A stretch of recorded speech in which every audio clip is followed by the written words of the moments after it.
DJDUBL. It's DJDUBL here, and today I'm with 66% of Western. Got Akelle Charles and Haile in the building. What's going on, fellas? What's good, man? What's going? I'm alright, man. I'm good. It's been a pretty hectic year for you guys, right? It's been so crazy, bro. Yeah. Off the scale. It's been crazy. Who would have thought, bro? Enough performances, man. I'm following the Instagrams, I'm following the Twitters, and it's like every single day it's a different place. Yeah, it's mad. It's literally just thank God for all of it, bro. Trust. Yeah. What's been your favourite spot so far? I'd say the favourite one for me would have to be Wembley Stadium. That was a moment for us. And Wembley Arena as well. And Wembley Arena as well. And that was our own set. But when I mean, like, do you know what? Wireless was a big one for us as well. Because that's the first actual set that we done in London. Yeah. Like, so that was like a big one for us. There was going to be people from the... Did you feel pressure? Because it's like, I feel like I do shows, like obviously you guys have been all over the country, and when I do shows in different places, it's cool, just turn up, do the thing. Right. When I do shows in my hometown, it's like, there's people I know here. Yeah, I need to pull it out the bag. That's the exact feeling, you see what I'm saying? So to be able to do that and then actually get love from it as well, it's proper humbling. You brought some more West Side artists out as well? Yeah, man, we're just trying to like let them know that it's not just us from West that is. There's so many more people that are coming up in West London, and people need to get it heard. And it's just unfortunate that it's not as easy as it's been for the South, North and East for everyone to come through, because the unity ain't been how it's meant to be honest. Remind me who it was you brought on stage at Wireless. So we brought Fredo. Yeah. He's from Mozart. He's doing his thing, smashing it right now. We brought out my next brethren, Crafty. Both of them two first performance ever. Yeah, as well. I was about to mention Wireless. that. Like that's a big stage that you put them on their first ever performance at Wireless. At Wireless, bruv. And it's not. And to be honest, it's not like a thing like we're putting them on. It's just like, bruv, like this is what it's about. This is what we're doing, and only me, Louis, and Haile can know what that feels like, innit? And we genuinely can't even explain it. So when we're bringing these people out, it's like, watch how they're gonna feel. Like, it's sick. You see what I'm saying? So it's like, more of this needs to happen in West London. So you mentioned about the unity, man, and it's like you guys, Western is a perfect example of why unity is key, because you're individual artists. You were all doing your own thing in your own separate lanes. That's it. And then In2 happened, and you joined together, and then boom. Like, it's almost not enough of it really in the industry, innit? Nah, there's not enough. Like, what do you reckon on that? I think the UK is starting to notice more recently that once you work together, it could work, innit? Because like a couple years ago, we wasn't really getting noticed by people from the US, and they wasn't really rating us like that. You had the Craig Davids and everyone else, but you didn't really have too much of the UK acts. Like the grime acts wasn't really coming through as much. Now you got Skepta doing a madness in America, everywhere. He's about to go to Australia as well, isn't it? Like, crazy. So like, I think now everyone's trying to figure out what the formula is, and they're trying to see what it is, but like, they're noticing what it is because it's a unity thing right now, and once you work together, it could fall through. Because don't get me wrong, doing things by yourself is cool, whatever, but if you can work as a team, why not? Teamwork makes the dream work, man. Teamwork makes the scene work. Yeah, I like that. Actually, I like that one better. Teamwork makes the scene work. I want to take that one. I like the way your YouTube set up as well, because like, the Western YouTube is there, you got all your Western stuff, but then you got your individual playlists, your Louis Ray, Akelle Charles Haile, so you can actually show that like individually your artists. Now, what I wanted to ask you, because obviously you guys keep your individuality, how important is it to remain as Akelle Charles and Haile and Louis, like, as opposed to just merging and just being Western? It's important, innit? Because remember, like, we all have our supporters as well that we've got because of Western. So like, even like the supporters that I had from way back when I used to name myself A-Star, like they they wouldn't appreciate. I'm sure they wouldn't appreciate me just singing and everything just Western. Now I still do my thing on the side for them. Yeah, of course. You see what I'm saying? Like I'm still me. I'm still that A-star. Like there's still that music going on. Like we're a collective. We're not even a group or a band. We're a collective, and that's what we're trying to do. And it's only gonna add more people to the group and to like not to us, but like we're trying to make this brand as big as possible. Yeah, and I guess that works. Bringing the individuality through as well. How do you find, like, there must have been a situation where it's not benefited, like doing something for Western, like, almost like a conflict of interest, you know what I mean? Whereas something like you had a chance maybe to do something that's highly, but then it might not benefit Western. How would you choose, like? I think everything we do individually represents Western. Like, if Akelle does something by himself, he's representing all of us anyway. Right. Because he's Western. So regardless if it's all three of us, or if it's two of us, or if it's one of us, it's still us, innit? So, like, it doesn't really matter, to be honest. It's always a Western thing. You don't have to choose it, just they complement each other, right? Yeah. What's the biggest difference that you found since you signed to Atlantic, like from having to do the individual graft and the unsigned thing, the independent artist, and now you're signed? What's the biggest difference? I say that the only difference is that we've got more of like a mega push from them, innit, like to get us to where we need to go, innit, where we couldn't really get ourselves, or where it would have been harder for us to get ourselves on our own. But like, it's not even just for what they was different either. It's just like the connection that we had with our A&R as well at the time, and like we sat down, we spoke. Like, it wasn't just a thing. He sat down, we spoke, and then we signed. Like, we was building our relationship. So it's not like we just thought, oh yeah, now we're with a label and we're just getting signed. He showed us his vision, and he understood our vision as well. Yeah. This is why like it worked, and we said we're gonna sign. Not because we wanted, like we needed to sign or nothing like that, because we would have kept going, but the connection was right, so we made the decision. We last time you was on the show, you literally just dropped the Best Friend remix. Yeah, I don't listen to Young Thug, so I didn't even at the time realise that it was Young Thug. I thought that was your own stuff. And then straight after that, Kalani jumped on the remix for In2. But how important is it for you guys to have recognition from the States? Is it something that you really like strive to, or is it just, if it happens, cool, if it doesn't, we're nice here anyway? Not like we'd like to get recognition everywhere, not even just the States, but like you got to start somewhere. So like even these little islands that we're going to is still a big thing, like when our music's out there. But the States now, it's like such a wider audience, and our music, I feel like they'll definitely understand our music over there. But yeah, again, it's not about planning anything and like thinking too hard about the situation about going to America. I just say like it when it happens, it's happened. Nothing happens before its time. So we'll get there though. Get there. Talk me through a studio session with Western.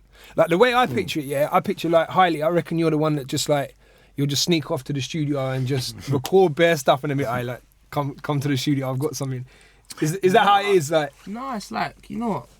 I guess we'll just gather some beats, and Akelle might start off a vibe. He might think of a melody, and then it might inspire me to write something towards a hook or a verse. Then he'll go in, then I'll go in, then Louis will go in, and we just kind of switch it like all the time. Like, it just depends. Like, sometimes I might catch a vibe quickly, or he might catch a vibe quickly, or Louis might just do his verse quickly. Like, it just depends on the vibe. Like, obviously we all have our home setups as well. Right, okay, So even if we're not there, like all together, like I'll start a vibe and email it to him. He'll finish it, and then he'll email it to Louis. Right. Yeah, just keep it going. As and when, however it happens, Yeah. That's it, man. So the new single's A-list. It's doing bits already. It's getting a lot of love all over the place. It feels like it's more of a In2 vibe again. So like since then you've been through like, you've had what was that tune? On the Go, which is more like that. It's something you can dab to. You know, you've done your Best Friend remix. You've done like the slow jam thing. Social was more on like a tropical kind of. I can't say it's the dancehall vibe, but you know what I mean. It's more like that Caribbean flavour type thing. A-list, it feels like it's come all the way back around and it's back into like the In2 vibe. Was that, do you feel like under pressure to try and get the success again of In2? Is that why it's back on that sound? No, man, we done that like time ago, that song as well, A-List. Right. That was gonna be the second single anyway. Like we was even, that was in question, innit? But we just held it back and we just waited and the summer was right. Summer was the right time, sorry about that.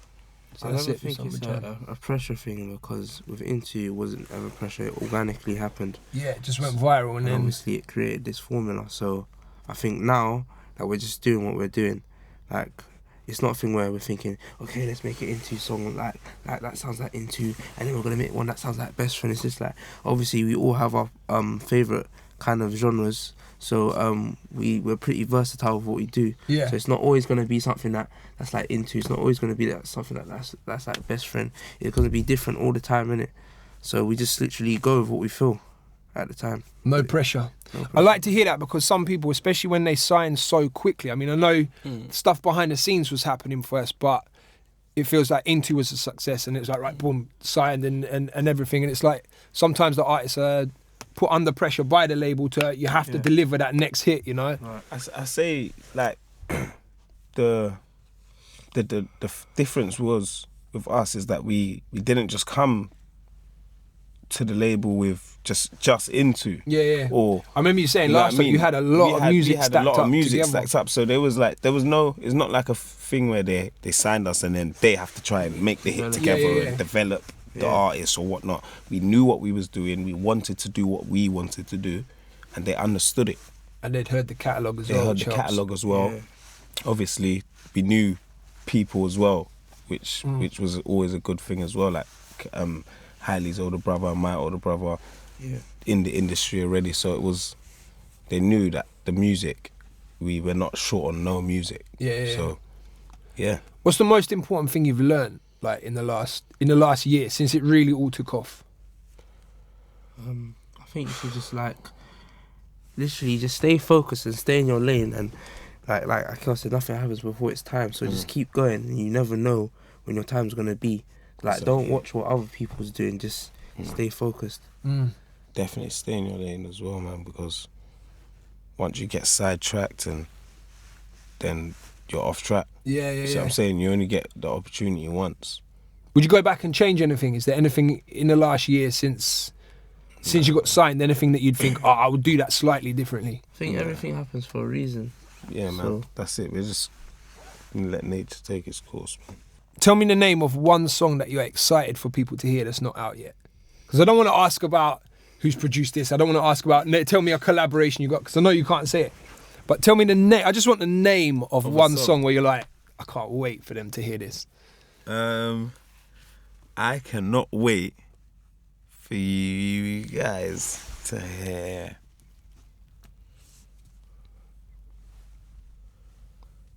This Feeling. Okay. What's yours?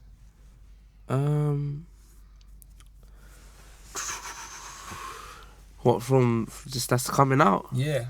Something that's not out yet where you're like, I can't wait for this to drop.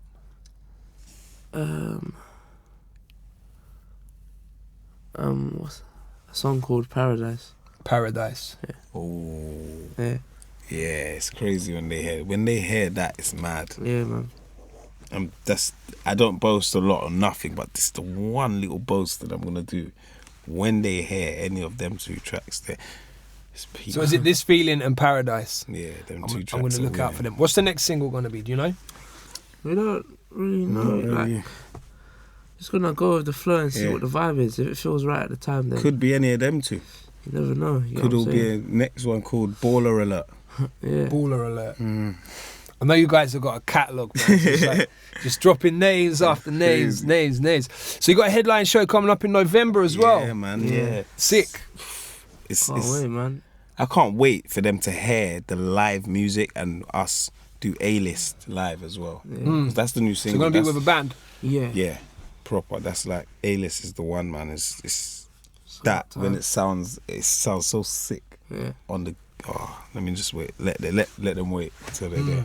But A-List A-List. Tell me more about A-List. I feel like I don't.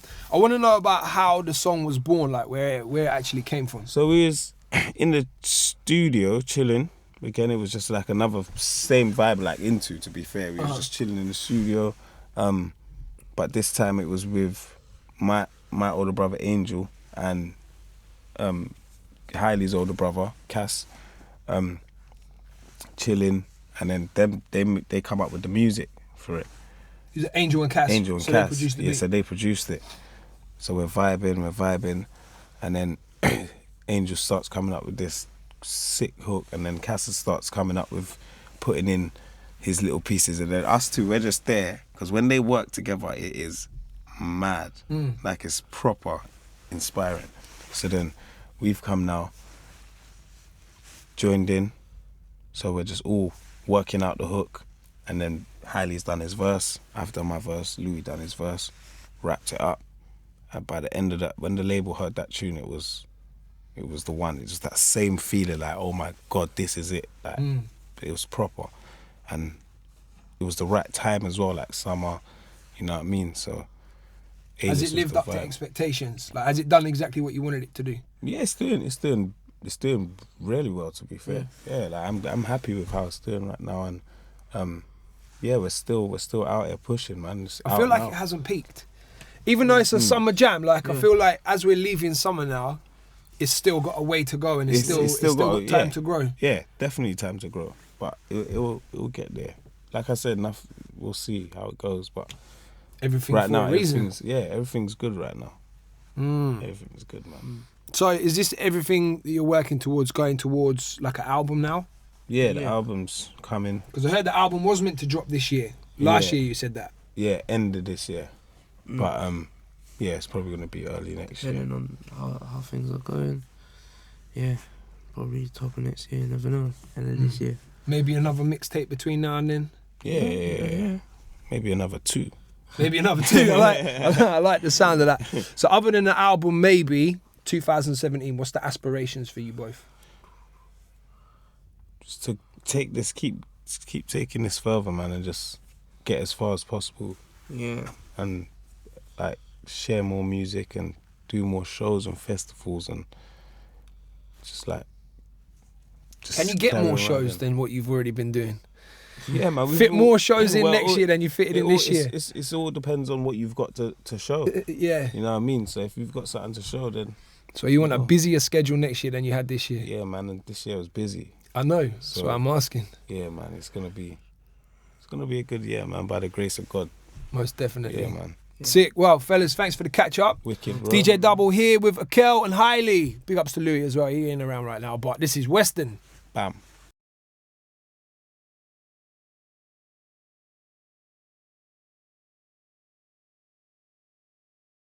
How do you say goodbye in Japanese? That's a good question. Do you know? Creole? I don't know. I'm asking you. You're a language expert. Nah, I'm not. I'm not. Do you know it in Creole? About when people ask you about your relationship with Gucci Mane, because I know you don't really like talking about it, and with him coming out, it's another question that's going to be recycled. People asking, DJDUBL.